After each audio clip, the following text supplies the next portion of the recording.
الحمد لله رب العالمين والصلاة والسلام على سيد الأنبياء والمرسلين وعلى آله وأصحابه أجمعين। বন্ধুরা আমার, ভাইরা আমার, বাংলার জমিনে যে সমস্ত আউলিয়া কিরামগণ ইসলাম প্রচার ও প্রসার করেছিলেন, তাদের মধ্যে হযরত শাহজালাল ইয়ামানী রহমাতুল্লাহ আলাইহি এবং তার সঙ্গী সাথীগণ ছিল অন্যতম। হযরত শাহজালাল ইয়ামানী রহমাতুল্লাহ আলাইহির সাথে যে 360 জন আউলিয়া কিরাম ইসলাম প্রচারে অবদান রেখেছিলেন, তাদের মধ্যে খরমপুরের কেল্লা শাহ রহমাতুল্লাহ আলাইহি ছিলেন অন্যতম। যদিও কেল্লা শাহ রহমাতুল্লাহ আলাইহির পরিচিতি তেমন একটা ছিল না, কিন্তু 2002-03 সালের দিকে শিল্পী শরফুদ্দিনের বিভিন্ন গানের মাধ্যমে হযরত কেল্লা শাহ রহমাতুল্লাহ আলাইহির পরিচিতি এবং তার দরবার সম্পর্কে মানুষের মাঝে অগণিত ধারণা সৃষ্টি হয়ে যায়। কেল্লা বাবার মূল নাম ছিল হযরত গেসুদারাজ রহমাতুল্লাহ আলাইহি। তার জন্মভূমি ছিল ইয়েমেনে। হযরত শাহজালাল রহমাতুল্লাহ আলাইহির যখন ধর্ম প্রচারের জন্য ইয়েমেন থেকে ভারতবর্ষ আগমন করেন, তখন তার সাথে গেসুদারাজ রহমাতুল্লাহ আলাইহি ছিলেন। তথা কেল্লা বাবা ছিলেন অন্যতম। হযরত শাহজালাল রহমাতুল্লাহ আলাইহির সাথে তিনিও সিলেট এসেছিলেন এবং ধর্ম প্রচার করেছিলেন। মানুষের মুখে মুখে তার অলৌকিকতা সম্পর্কে নানা ধরনের কাহিনী শোনা যায়। এ মুখ থেকে ওই মুখ ঘুরে সেসব কাহিনী এক প্রকার উপকথায় পরিণত হয়ে গেছে। সেসবের মাঝে সবচেয়ে আগ্রহের কাহিনী হলো কিভাবে তার দেহ থেকে মাথা আলাদা হলো, কিভাবে দেহ থেকে মাথা বিচ্ছিন্ন হয়েছিল, আর কেন সকলে তাকে মূল নামে না ডেকে কেল্লা বাবা বলে ডাকে। দেহ থেকে মাথা বিচ্ছিন্ন হওয়ার কাহিনীর মাঝে রং চং তো লেগেছে, উপরন্ত কিছু ক্ষেত্রে পুরো কাহিনীটি বদলে গেছে। ভিন্ন ভিন্ন বর্ণনায় মস্তক বিচ্ছিন্ন হবার ভিন্ন ভিন্ন বিবরণ পাওয়া যায়। কথিত আছে তৎকালীন সিলেটের রাজা ছিল গৌর গোবিন্দ এবং তিনি ছিলেন অত্যাচারী শাসক। তার অত্যাচারের হাত থেকে নিরীহ জনগণকে বাঁচাতে যুদ্ধ লিপ্ত হন হযরত শাহজালাল ইয়ামানী রহমাতুল্লাহ আলাইহি। ওই যুদ্ধে গেসুদারাজ রহমাতুল্লাহ আলাইহি অংশগ্রহণ করেন। রাজা গৌর গোবিন্দ ছিল 7 তলা বিশিষ্ট দুর্ভেদ্য এক প্রাসাদ। গৌর গোবিন্দ সাম্রাজ্যের অনন্য গুরুত্বপূর্ণ ব্যক্তির অবস্থান করেছিল প্রাসাদের ভেতরে যাবার ফটক আবার অবরুদ্ধ এমত অবস্থায় প্রাসাদকে জয় করার জন্য তীর ধনুক দিয়ে কিছুক্ষণ চেষ্টা করা হলো, কিন্তু দূর থেকে কোনোভাবে প্রাসাদের ভেদ করা যাচ্ছিল না। এমন পরিস্থিতিতে ভিন্ন পথে যাবার সিদ্ধান্ত নিলেন হযরত শাহজালাল ইয়ামানী রহমাতুল্লাহ আলাইহি। তখন আসরের নামাজের সময় হয়ে এসেছে। তিনি বললেন, আমাদের মাঝে এমন কেউ কি আছে যে সারা জীবন একবার আসরের নামাজ জামাতে আদায় করা ছাড়েননি? এমন কঠিন শর্ত বলতে গেলে কেউ উত্তীর্ণ হবে না, কিন্তু খুঁজে পাওয়া গেল একজনকে যে তার জীবনে সকল আসরের নামাজ জামাতের সাথে আদায় করেছেন। তিনি আর কেউ নয়, তিনি হলেন হযরত গেসুদারাজ রহমাতুল্লাহ আলাইহি। তাকে বলা হলো 7 তলা প্রাসাদের কাছে গিয়ে আজান দিতেন। তিনিও আজান দিতে গেলেন। যখন তিনি আজানের প্রথম অংশ আল্লাহু আকবার বললেন, তখন 7ম তলা প্রাসাদের একটি তলা মাটির তলায় ঘুরিয়ে গেল। এরপর যখন আশহাদু আল্লা ইলাহা ইল্লাল্লাহ বললেন, তখন আরেকটি তলা গুনিয়ে গেল। এভাবে আজানের 60টি অংশ বলার সাথে সাথে দুর্বৃত্ত প্রসাদের 60টি তলা মাটির নিচে ধসে যায়। প্রসাদ ধ্বংস হবার সাথে সাথে হুড়োহুড়ি দিয়ে বের হতে থাকে শত্রু পক্ষের সৈন্যবাহিনী। এক সৈন্য এসে পিছন দিক থেকে তলোয়ার দিয়ে মস্তক বিচ্ছিন্ন করা হযরত গিয়াসউদ দারাজ রাহমাতুল্লাহ আলাইহির পাশে ছিল নদী কর্তৃক এই মাথা গিয়ে পড়ে নদীতে। অন্যদিকে মাথাবিহীন অবস্থাতে যুদ্ধ চালিয়ে যেতে থাকে দেহটি। জয় হবার আগ পর্যন্ত চলে এই যুদ্ধ। এরপর সময় অতিবাহিত হয় এবং পানির স্রোতে এটি ধীরে ধীরে সিলেট থেকে সরে যেতে থাকে। এক সময় ব্রাহ্মণবাড়িতে চলে আসে। ব্রাহ্মণবাড়িতে অবস্থিত তিতাস নদী। একদিন কয়েকজন হিন্দু ব্যক্তি তিতাস নদীতে মাছ ধরছিলেন। জাল ফেলতে ফেলতে এক পর্যায়ে কিছু একটা মাঝে জাল আটকে যায়। কষ্ট করে ডাঙ্গায় তোলার পরে দেখা যায় সেখানে একটি কর্তিত মাথা, অর্থাৎ কাটা অবস্থায় মাথা শুধু। তারা এটিকে ধরতে যাবে এমন সময় মাথাটি অলৌকিক ভাবে কথা বলে ওঠে। মাথা অর্থাৎ কল্যাটি জানায় হিন্দু হয়ে এটিকে যেন তারা স্পর্শ না করে। স্পর্শ করার আগে তারা যেন অবশ্যই মুসলমান হয়ে নেয়, এমন অলৌকিকতায় তারা মুগ্ধ হয়ে যায় এবং সেখানে মুসলমান হয়ে যায়। মুসলমান হতে হলে কালেমা পড়তে হয়। তাদেরকে কালেমাটি পড়িয়ে দেয় ওই কাটা মস্তক।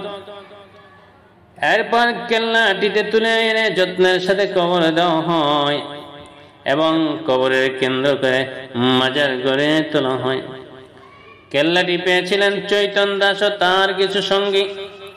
ইসলাম ধর্ম গ্রহণ করার পর চৈতন্য দাসের নাম পাল্টে রাখা হয় শাহ সেওয়ান।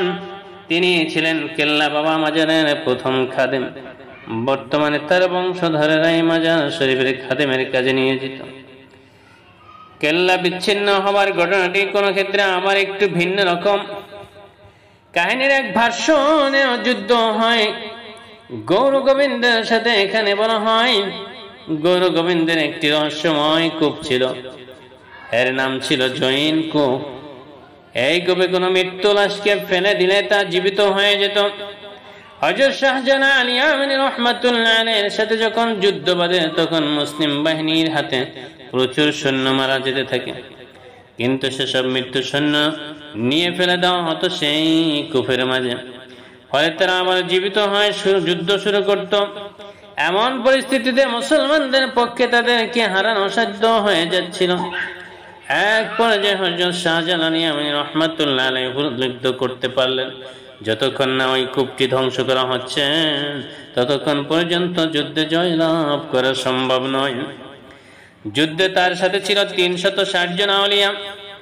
সবাইকে ডেকে বলা হলো কে পারবে সাহসের সাথে এই কূপটিকে ধ্বংস করে দিতে।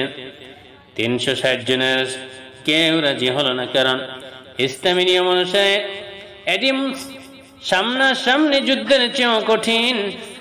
এই কূপটিকে পাহারা দেবার জন্য আছে 40 জন উলঙ্গ নারী। এরকম স্থানে কোন আউলিয়া যেতে পারে না। অবস্থা দেখে হযরত শাহজালাল রাহমাতুল্লাহ আলাইহি খুব চিন্তিত হয়ে গেলেন। হযরত গিয়াসউদ রাহমাতুল্লাহ আলাইহি ছিলেন হযরত শাহজালাল রাহমাতুল্লাহ আলাইহির ভাগ্নে। তিনি তার চিন্তিত মুখ দেখে আর সইতে পারলেন না, রাজি হলেন এবং কঠিন কাজ তিনি করবেন। তার কাছে ছিল একটি ধারালো তরবারি। যখন তিনি কূপের নিকট গেলেন তখন ইসলামের সম্মান অক্ষুণ্ণ রাখার জন্য সেই তরবারি দিয়ে এক কোপে নিজের মস্তক নিজেই কেটে ফেলে দেন। মস্তকবিহীন রক্তাক্ত দেহ নিয়ে তিনি যখন সেই কূপের কাছে গেলেন তখন এই অবস্থা দেখে উলঙ্গ নারীদের সকলে উদ্ভ্রান্তের মতো ভয়ে পালিয়ে যায়। এরপর তিনি ওই কূপ এক টুকরা গরুর মাংস ফেললেন। তিনি এটি ফেলাতে কূপের জাদুটি নষ্ট হয়ে যায়। মৃত্যুকে পুনরায় জীবিত করার ক্ষমতা আর থাকে না। এতে গরুর মাংস ফেললে কেন জীবিত করার ক্ষমতা নষ্ট হবে সে সম্বন্ধে কোনো কিছু জানা যায়নি। মস্তক ছাড়া দেহটি এরপর হযরত শাহজালাল রাহমাতুল্লাহ আলাইহির পায়ের সামনে গিয়ে প্রাণ ত্যাগ করেন। এমন ত্যাগ দেখে তিনি সেদিন বলছেন, কেউ যদি আমার দরগা জিয়ারত করতে আসে সে যেন সবার আগে কেল্লা শাহের মাজার জিয়ারত করে নেয়, তা না হলে ব্যক্তির জিয়ারতে অসম্পূর্ণ রয়ে যাবে। কাহিনীর পরে অংশ আগে উল্লেখ করা কাহিনীর মতোই এক হিন্দু জেনের জালে আটকা পড়ে ওই কেল্লা এবং কথা বলতে থাকে অলৌকিক ভাবে। তবে এই ভার্সনে একটু বাড়িয়ে বলা হয়, জালে যখন কেল্লা পড়ে তখন সেখানে ভূমিকম্প শুরু হয়। কেল্লাটিকে উপরে আনা হলো, দেখা যায় সেটি আল্লাহর নামে জিকির করছে, অর্থাৎ ছিন্ন মস্তক আল্লাহ জিকির করছে। এ সময় সকলকে চলে যেতে বলে কেল্লাটি। সকলে চলে গেলে গায়েবী ভাবে তিতাস নদীর পারে একটি মাজার তৈরি হয়ে যায়। এটি বর্তমানে কেল্লা শাহের মাজার নামে পরিচিত। কাহিনীর আরেকটি ভার্সনে দেখা যায়, সিলেটের যুদ্ধের সময় মৃত্যু হয়নি হযরত গিয়াসউদ্দিন রাহমাতুল্লাহ আলাইহি। সিলেটের যুদ্ধে বিজয় লাভের পর তিনি হবিগঞ্জে তৎকালীন শিরহট্ট অঞ্চলে ইসলাম প্রচার করতে লাগলেন। সেখানে ছিল আচক নারায়ণ নামে আরেকজন অত্যাচারী রাজা। এই রাজাকে অপসারণ ও শায়েস্ত করার জন্য দায়িত্ব দেওয়া হয় হযরত গিয়াসউদ্দিন রাহমাতুল্লাহ আলাইহিকে। তিনি প্রকাশ্য যুদ্ধ ঘোষণা করেন রাজার বিরুদ্ধে। রাজাকে চিঠি পাঠান যেন তার প্রজাদের প্রতি কোন অত্যাচার করা না হয় এবং তাদের ধর্মে কর্মে যেন কোনো প্রকার বাধা দেওয়া না হয়। এক পর্যায়ে তাদের মাঝে যুদ্ধ বেঁধে যায়। মুসলিম পক্ষে বেশ কয়েকটি অঞ্চল থেকে কয়েকটি দল মিলে যুদ্ধ করার কথা। হযরত গিয়াসউদ্দিন রাহমাতুল্লাহ আলাইহির যাত্রাপথ ছিল সহজ সমতল, অন্যদিকে বাকিদের যাত্রাপথ ছিল বন্দর ও পাহাড় টিলায় পূর্ণ। ফলে যুদ্ধক্ষেত্রে অন্যদের এসে পৌঁছতে দেরি হয়। আগে আগে চলে আসাতে বিপক্ষ দলের সাথে আগে তুমুল যুদ্ধ বেঁধে যায়। হযরত গিয়াসউদ্দিন রাহমাতুল্লাহ আলাইহির সংখ্যায় শক্তিশালী না হতে কোণঠাসা হয়ে পড়ে গিয়াসউদ্দিন রাহমাতুল্লাহ আলাইহির দল। মারা যেতে থাকে মুসলিম সৈন্য। তবে দেরিতে হলেও বাকি দলগুলো আসে এবং এক্ষেত্রে যুদ্ধ মোকাবেলা করে। এতে রাজা আচক নারায়ণ পরাজিত নিহত হয়। যুদ্ধ জয়ের পর হযরত গিয়াসউদ্দিন রাহমাতুল্লাহ আলাইহির কোনো দেখা নেই। খুঁজে দেখে গেল তিনি মারা গেছেন কোন এক অজানা ঘাতকের হাতে। মারার পর দেহ থেকে তার মাথা বিচ্ছিন্ন করে দেওয়া হয়েছে। এই মাথাটিকে তারা ফেলে দেয় সেখানকার খোয়াই নদীতে। এরপর পানির প্রবাহে সেটি বরাক নদী হয়ে তিতাস নদীতে চলে আসে এবং খরমপুরে এসে দেখা দেয়। প্রতি বছর অগণিত মানুষ সেখানে এসে মাজার জিয়ারত করে। নদীর পারে অবস্থিত বলে প্রতিনিয়ত নৌকা যুগে ভক্ত সেখানে গমন করে। তিতাস পারে যাদের বাসা তারা সারা বছর কেল্লা বাবার মাজারের উদ্দেশ্যে যাওয়া নৌকার দেখা পায়। বর্ষাকালে নদী যোগাযোগ সহজ হয়ে যায়, তাই প্রতি বছর বর্ষাকালে সপ্তাহব্যাপী হরস শরীফের আয়োজন করা হয়। সে সময় এত লোক সমাগম হয় যে লোকে লোকারণ্য হয়ে যায়। ভক্তরা লাউড স্পিকারে ভান্ডারি গান বাজিয়ে বাজিয়ে নদীপথে কেল্লা বাবার মাজারের দিকে যায়। তিতাস নদীর পার ঘেঁষে যারা থাকেন তারা বর্ষাকালে এরকম প্রচুর প্রচুর গান শুনে থাকেন। নৌকায় করেন লাউড স্পিকারে ভান্ডারি গান বাজিয়ে মাজারের দিকে যাচ্ছে। দেখা যায় এমন অবস্থা সেখানে ভক্তরা নানা বক্তার বক্তব্য শোনেন এবং নাচ গান জিকির করেন। নারী পুরুষ সকলে সমাগম ঘটে এখানে। বক্তারা নানা ধরনের জিনিস দান করে যান এখানে। কেউ ফল, কেউ পশু, কেউ টাকা প্রদান করেন। সেই সম্পদগুলো কোষাগারে জমা হয়। মাজারের খাদেম এখন আর ছোট পরিবারের সীমাবদ্ধ নেই। প্রথম খাদেমের বংশধর এখন অনেক হয়ে গেছে। বংশের এক অংশের সাথে আরেক অংশের বিরোধ, মাজার পরিচালনা নিয়ে তাদের মাঝে প্রচুর বিবাদ সৃষ্টি হয়। মাজার পরিচালনাকে কেন্দ্র করে খুনের ঘটনাও ইতিপূর্বে ঘটে গেছে। শুধু খরমপুরে নয়, হযরত গিয়াসউদ্দিন রাহমাতুল্লাহ আলাইহির আরো দুটি মাজার আছে। কেল্লা তিতাস চলে আসলেও দেহটি কিন্তু ঠিকই সেখানে রয়ে গিয়েছে। হবিগঞ্জ জেলার বাউবল থানার কোট আনন্দ নামক স্থানে এটি সমাধি আছে। এলাকাবাসীদের কাছে এটি লৌতের মাজার নামে পরিচিত। বলা হয় থাকে এটি হযরত গিয়াসউদ্দিন রাহমাতুল্লাহ আলাইহির মস্তকবিহীন দেহের সমাধি। ফেনী জেলার সুশীতিত তার একটি মাজার আছে, সেখানে তিনি আস্থানা করেছিলেন এবং ধর্ম প্রচার করেছিলেন। সেই জন্য এলাকায় মানুষ শ্রদ্ধা করে তার নামে একটি মাজার গড়ে তোলেন। মেডিকেল সায়েন্সের দৃষ্টিকোণ থেকে কোনো মাথা নিজে নিজে কথা বলতে পারে না, কিন্তু কিংবা নিউরনের সিনপাস ও মস্তিষ্কের কমান্ড ছাড়া কোনো দেহ নিজে নিজে যুদ্ধ করিতে পারে কিনা তার ব্যাখ্যা আপাতত বিবেচনায় না আনলেও চলবে। মস্তক বিচ্ছিন্ন হবার পর যে 3টি ঘটনার কথা বলা হয়েছে তার মাঝে শেষোক্তটি বেশি গ্রহণযোগ্য। প্রথম দুটি অতি নাটকীয়তায় পরিপূর্ণ, মানুষের মুখে মুখে এক স্থান থেকে আরেক স্থান ঘুরতে ঘুরতে কাহিনীর মতো এরকম বিকৃত হওয়াটাই স্বাভাবিক। তবে এদের সত্যতা নিয়ে সতর্ক থাকলে হযরত গিয়াসউদ্দিন রাহমাতুল্লাহ আলাইহির নামে যে কেউ একজন ছিলেন তা নিয়ে কোনো বিতর্ক নেই।